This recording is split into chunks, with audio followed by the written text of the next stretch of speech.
You don't need to be awkward. But I am. For the record, would you please state your name, miss? Savannah Rockwood.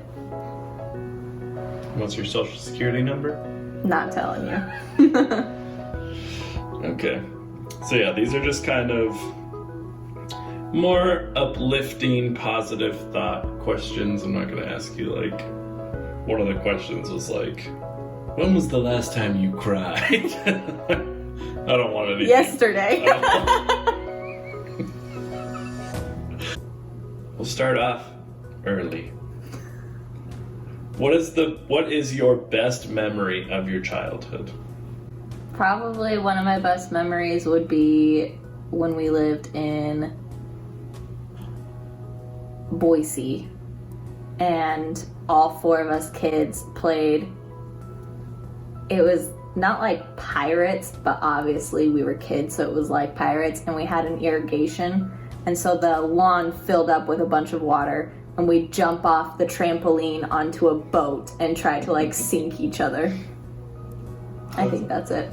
That's awesome. Can you tell me about, I mean, this is kind of similar, but could you tell me about one of your happiest memories? Doesn't necessarily have to be a childhood one, though. I think happiest is when I had Wayne. I would say our wedding, but Wayne kind of tops Yeah, that's fine. I know my place. What's something that you're proud of, or what are you most proud of in your life? Probably the most recent thing, graduating cosmetology school while pregnant, or being in cosmetology school while pregnant, going on maternity leave, and then going back to school. I think that's the most I'm proud of. Can you tell me about a person who has been exceptionally kind to you in your life? My grandma Gunn. I think she tops everyone. She's always there for me. How do you think, like, what are some examples of her being kind? Anytime we were with her and I would like get in trouble, she would always defend me. Or if I like got in trouble in school for talking too much, or my grades weren't the best, she would always be, oh, she just takes after me, it's fine. And so I think she like always had my back no matter what. Can you tell me about someone, I mean, maybe it is your grandma Gunn as well, but can you tell me about someone who has had a big influence on your life? I think my dad.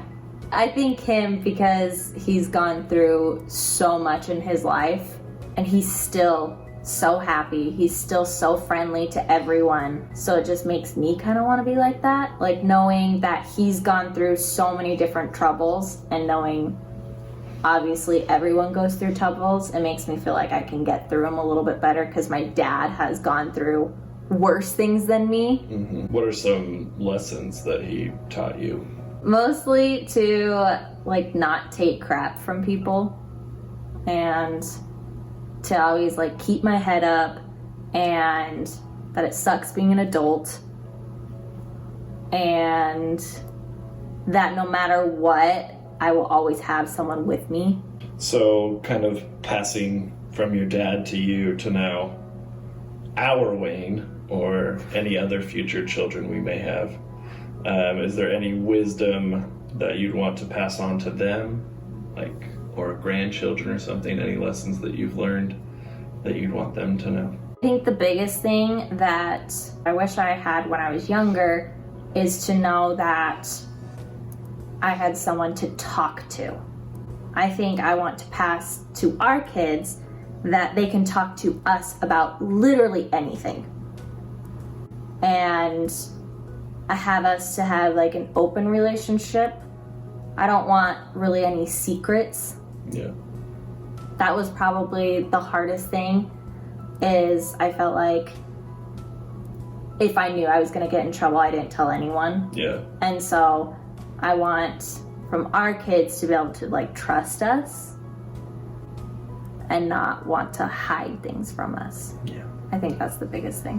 What are some of your hopes then for our children and children to be? To just be happy. I think the thing I struggle with the most is stressing too much about things. And I got that from my dad and my grandma and my grandpa. Like, all of them were what they call us worry warts. I just don't want the hard world to tear them down. I just want them to be happy. So what would you like to, I guess, how can you help them to learn that lesson? Or like, what are you wanting to do to make sure they learn to stay happy or to stay positive? I wasn't ever super happy because my parents were so strict on me and I felt like they didn't trust me. Mm-hmm. And I think that's probably one of the biggest things is I want them to know that we trust them. Even if we don't 100% trust them, I don't want them to think that. Right. And I think that would have made me happy if I felt trust. Not to force them to do things they don't want to do if they want to play this kind of sport or if they don't want to play this kind of sport, but the rest of the family played that sport. I don't want to be like, well, you have to, because that's not going to make them happy. Or if something is troubling them in school, I want them to be able to talk to us instead of just hide it because they think we can't help. I just want to be able to help. Finally, when you've come down to the end of your long, long life, how would you like to be remembered? When your grandbabies are sitting here doing the same thing, conducting interviews for school, and they're asking about their grandma, what do you want them to say about you? Probably what I say about my grandma. That she was crazy, funny, and always happy. And that you always wanted to be around her. I think that's what I want people to say about me. Because, like, I'm already weird as it is. I'm not going to disagree. But I don't want to be known as just weird. That's great. So, I think that's it. We're done.